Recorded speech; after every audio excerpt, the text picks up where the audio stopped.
Tense. Tense का मतलब होता है काल, यानी समय, यानी टाइम। वैसे तो टेंस हमने पिछले वीडियो में पढ़ा था, फिर भी आपको रिवीजन करवा देता हूँ। टेंस में बेसिकली 3 पार्ट होते हैं, प्रेजेंट, पास्ट और फ्यूचर। इनकी पहचान होती है प्रेजेंट से है, पास्ट में था और फ्यूचर में गा। मतलब कि अगर आखिरी में है, था और गा का प्रयोग हो तो आपको समझ में आ जाएगा प्रेजेंट है, पास्ट है या फ्यूचर है। अब बात करते हैं इनके पार्ट क्या होते हैं। बेसिकली अगर प्रेजेंट की बात करें तो प्रेजेंट में होगा present indefinite, present continuous, present perfect और प्रेजेंट परफेक्ट कंटिन्यूस।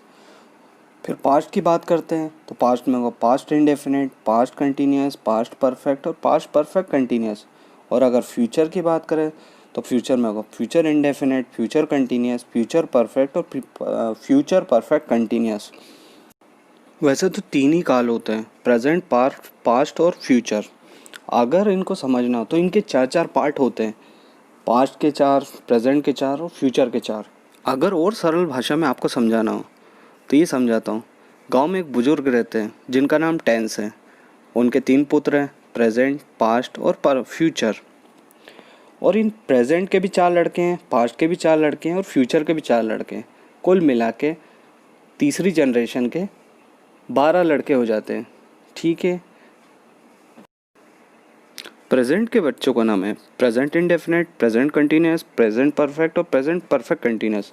पास्ट के बच्चों का नाम है past indefinite, past continuous, past perfect और पास्ट परफेक्ट कंटिन्यूस। वैसे ही फ्यूचर के बच्चों का नाम है future indefinite, future continuous, future perfect और फ्यूचर परफेक्ट कंटिन्यूस। इस तरीके से 12 बच्चे हो जाते हैं, मतलब कि 12 टेंस हो जाते हैं। अब आपको समझ में आ गया होगा, उम्मीद करता हूँ।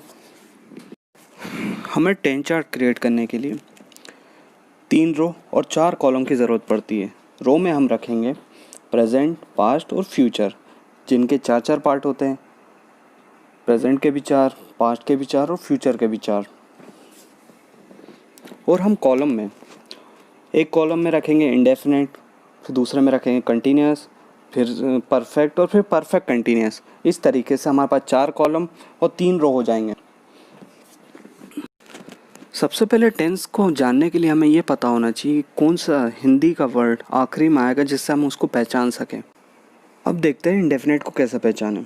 प्रेजेंट इंडेफिनिट के आखिरी में आता है ता और ती, पास्ट इंडेफिनिट के ता और फ्यूचर के गा का प्रयोग होता है। फ्यूचर इंडेफिनिट के आखिरी में गा का प्रयोग होता है।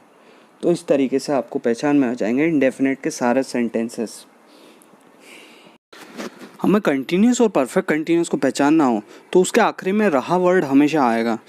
खा रहा था, पी रहा था, सो रहा था, मतलब काम जारी है, लगातार चल रहा है। इस तरीके से हम कंटिन्यूस और परफेक्ट कंटिन्यूस को पहचान सकते हैं। अगर हमें कंटिन्यूस और परफेक्ट कंटिन्यूस में दोनों के बीच में अगर अंतर करना हो तो परफेक्ट कंटिन्यूस में हमेशा याद रखना समय का प्रयोग। मैं सुबह से खा रहा हूँ, मैं दोपहर से दौड़ रहा हूँ, इसमें एक समय बताया गया है, समय दर्शाया गया। और अगर किसी भी वाक्य में समय को दर्शाया जाता है तो वो परफेक्ट कंटिन्यूस के अंतर्गत आ जाता है। और अगर हमें परफेक्ट को पहचानना हो, परफेक्ट मतलब काम कंप्लीट हो चुका है, कंप्लीट हो चुका है, चुका वर्ड का हमेशा यूज़ होगा। अगर आपको देखना हो तो पास्ट, प्रेजेंट और परफेक्ट में चुका है वर्ड का यूज़ होगा तो समझ लीजिएगा वो परफेक्ट के अंतर्गत आ जाता है। अब कंटिन्यूस परफेक्ट और परफेक्ट कंटिन्यूस में अंतर समझ लेते हैं। उदाहरण से, मैं फुटबॉल खेल रहा हूँ, ये आ जाएगा कंटिन्यूस में क्योंकि काम चल रहा है। मैं फुटबॉल खेल चुका हूँ, मतलब ये कंप्लीट हो चुका है, परफेक्ट का सेंटेंस है। और मैं सुबह से फुटबॉल खेल रहा हूँ, ये परफेक्ट कंटिन्यूस के अंतर्गत आ जाएगा। पास्ट टेंस में सभी के आगे था का प्रयोग होगा। था जहाँ भी आएगा आप समझ जाइएगा पास्ट टेंस है। जैसे कि वह गाना गाता था, इंडेफिनिट, वह गाना गा रहा था, कंटिन्यूस, वह गाना गा चुका था, परफेक्ट, और वह 2 साल से गाना गा रहा था, परफेक्ट कंटिन्यूस। फ्यूचर में सिवाय इंडेफिनिट में बाकी सब में होगा का प्रयोग हुआ, बाकी सिर्फ इंडेफिनिट में गा का प्रयोग हुआ। ठीक है। वह गाना गाएगा, इंडेफिनिट, वह गाना गा रहा होगा, कंटिन्यूस, वह गाना गा चुका होगा, परफेक्ट, वह 2 साल से गाना गा रहा होगा, फ्यूचर परफेक्ट कंटिन्यूस। अब हमें ये पता चल गया है कि कौन सा वर्ड आएगा तो कौन सा टेंस यूज़ होगा हिंदी में अब देखते हैं इंग्लिश में कैसे पहचानें और कैसे सेंटेंस मेकिंग करें। यही टेंस चार्ट अब शुरू होता है। इंडेफिनिट टेंस में एस और ईएस का प्रयोग होता है। अगर O X C H double S S H का प्रयोग होता है वर्ब के अंदर, क्रिया के अंदर, तो ईएस का प्रयोग होगा, अदरवाइज एस का प्रयोग होगा। पर इसमें भी एक बात का ध्यान रखना पड़ेगा, जब भी प्लूरल हो सब्जेक्ट तो वर्ब का फर्स्ट फॉर्म लगेगा, और बाकी में अगर सिंगुलर हो तो एस और ईएस। डज जो रहेगा वो हमेशा एक वचन के साथ प्रयोग होगा और डू हमेशा बहुवचन के साथ। अब बात करते हैं कंटिन्यूस। कंटिन्यूस में इज ए मार का प्रयोग होगा। एम का प्रयोग हमेशा आई के साथ होता है, इज हमेशा सिंगुलर के साथ प्रयोग होगा और आर हमेशा प्लूरल के साथ प्रयोग होगा।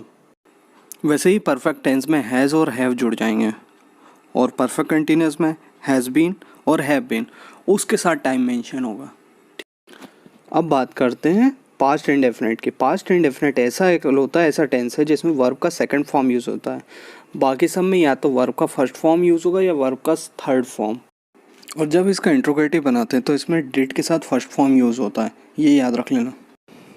वैसे ही पास्ट कंटिन्यूस में वॉज वर्ब का प्रयोग होगा, साथ ही साथ परफेक्ट पास्ट परफेक्ट में हैड का प्रयोग होगा और पास्ट परफेक्ट कंटिन्यूस में हैड बीन का प्रयोग होगा। फ्यूचर में विल और शाल का प्रयोग होगा, आई और वी के साथ शाल का प्रयोग होगा, बाकी सबके साथ विल का प्रयोग होगा। ठीक। फ्यूचर कंटिन्यूस में विल बी और शाल बी का प्रयोग होगा, जहाँ पे रहा होगा प्रयोग होगा वहाँ पे विल बी और शाल बी का प्रयोग होगा। वैसे ही चुका होगा मैं विल है और शाल हैव का प्रयोग होगा। वैसे ही फ्यूचर परफेक्ट कंटिन्यूस में रहा होगा के साथ विल हैव बीन और शाल हैव बीन का प्रयोग होगा। अब हमें पता चल गया है कि हेल्पिंग वर्ब अगर रहा है आएगा तो इसे मार लगता है, चुका है आएगा तो हैज़ हैव आएगा, चुका था आएगा तो हैड का प्रयोग होगा, या फिर रहा होगा आएगा तो विल बी और शाल बी का प्रयोग होगा। अब हम सारे सेंटेंसेस का एक बेसिक रूल देखते हैं। अब हम देखते हैं बेसिक रूल जिससे हम कोई भी सेंटेंस को बना सकते हैं। सबसे पहले आता है सब्जेक्ट। सब्जेक्ट यानी कि राम श्याम गीता सीता वगैरह वगैरह। फिर आती हेल्पिंग वर्ब मतलब सहायक क्रिया, is am are was were shall will. फिर आती मुख्य क्रिया, play run walk write read sing, दौड़ना भागना हंसना बोलना, ये सभी क्रियाएं हो जाती हैं। फिर उसके बाद आता है ऑब्जेक्ट। ऑब्जेक्ट यानी वस्तु, किस वस्तु से वो कार्य हो रहा है। जब हम सेंटेंस बनाते हैं तो subject helping verb main verb और फिर ऑब्जेक्ट। अगर नेगेटिव बनाते हैं तो हेल्पिंग वर्ब और मेन वर्ब के बीच में नॉट लगा देते हैं, और जब इंट्रोगेटिव बनाते हैं तो इंट्रोगेटिव में मेनली हम हेल्पिंग वर्ब को आगे ले आते हैं और सब्जेक्ट को दूसरे नंबर पे ले आते हैं, एक्सचेंज हो जाता है। अब आपको बता ही दिया है कि हेल्पिंग वर्ब कैसे लिखी जाती है। चुका है आएगा तो हैज़ हैव का प्रयोग करा जाएगा, रहा है आएगा तो इज एम आर का, रहा था आएगा तो वॉज वर का, चुका था का हैड आएगा, और चुका होगा तो विल हैव और शाल हैव का प्रयोग होगा। हमने ये समझ लिया हेल्पिंग वर्ब अलग अलग टेंसेस में किस तरीके से प्रयोगी। अब देखते हैं वर्ब कैसे प्रयोगी अलग अलग टेंसेस में। चलिए अब देखते हैं। अगर इंडेफिनेट होगा तो वर्ब के साथ एस और ईएस का प्रयोग होगा। अगर पास्ट इंडेफिनेट वर्ब का सेकंड फॉर्म यूज़ होगा। अगर फ्यूचर है तो वर्ब का फर्स्ट फॉर्म ही यूज़ होगा फ्यूचर इंडेफिनेट में। कंटिन्यूस में मेन वर्ब के साथ आईएनजी का प्रयोग होता है, चाहे वह प्रेजेंट कंटिन्यूस हो, चाहे पास्ट कंटिन्यूस हो, चाहे फ्यूचर कंटिन्यूस हो। अब जहाँ भी परफेक्ट आएगा वहाँ